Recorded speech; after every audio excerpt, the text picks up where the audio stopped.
Balmazújvároson vagyunk, Virágos Kút biogazdaság csárdájában. Az én nevem Rózsa Péter, én 41 éve magánzó, vagy egyéni gazda volt régen, most már ugye Kft. Keretekben működünk, és hát a példa szerint ugye akkor még nem lehetett az ember magánzó se, tehát még KMK-sként kezdtem, mert nem lehetett egyéni gazdát se beírni, és utána 17 ország, akkor még piacokon árultunk, kis piacokon, kedden, csütörtökön, vasárnap, és utána 17 országba exportáltunk, zöldséget alapvetően, utána az összes multiba, amikor jöttek 90-es években a multik, és akkor biogazda lettem, akkor rájöttem, hogy az emberek nem esznek disznót, de kolbászt esznek, és nem esznek, mit tudom én, paprikát is esznek, de lecsót is esznek, és mikor augusztusban elmennek szabadságra az összes nyugati autógyár,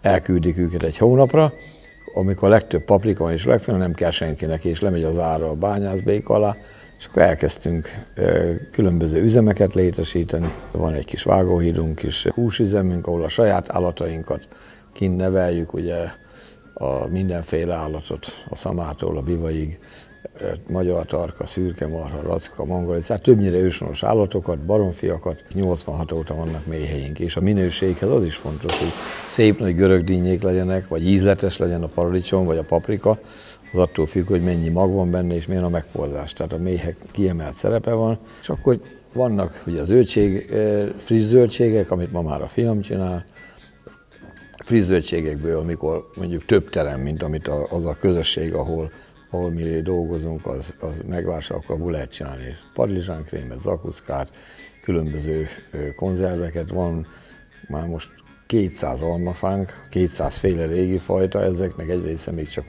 még fiatal és nem terem, de azért már vagy 100 féle terem, körte is van vagy 100 féle, és jobbnál jobbak. Az embereket az érdekli, hogy mi kerül, ha szigorú akarok lenni, az embernek, aki megeszik egy ételt, nem az a lényeg, hogy milyen kihozatala van egy szürke marhának, vagy egy angusz marhának, hanem az egy tányérjában, ami van, vagy az egy falat, amit bevesz a szájába, az milyen jó, vagy rossz.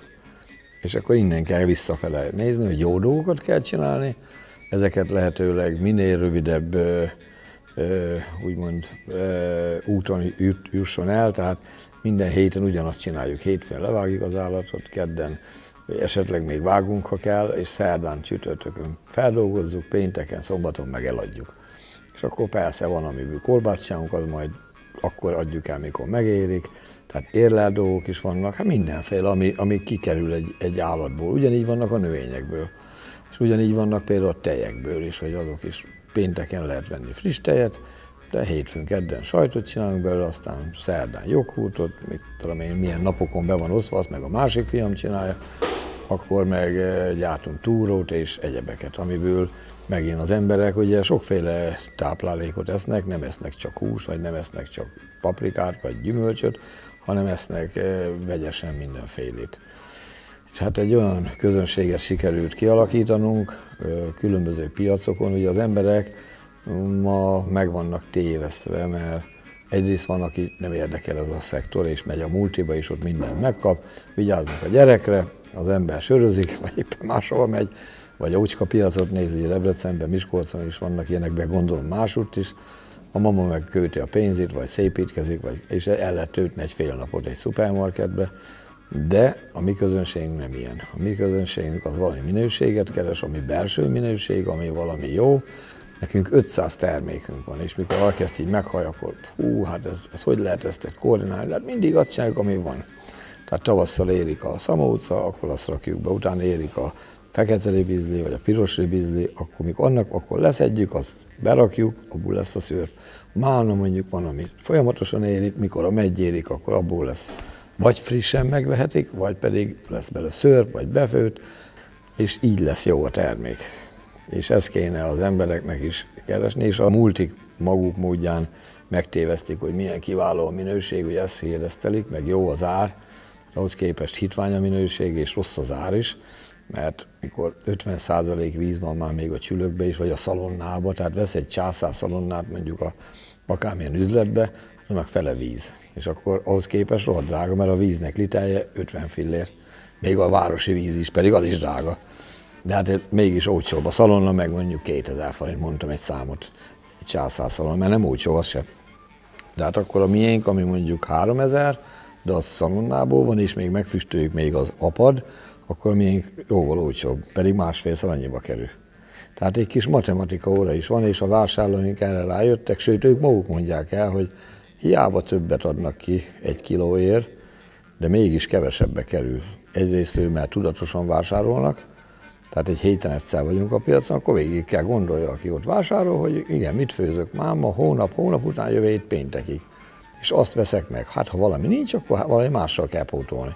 Meg éppen karfiót akartam mondjuk kedden főzni, de nincs. Hát vanjunk már ehhez a gazdasszonyok, vagy a háziasszonyok. Ugye a multik avval kápráztatják, hogy akciós a karfiol, és akkor vesznek 2 karfiolt, mert úgy olcsóbb. És utána nem eszik meg, mert kidobják.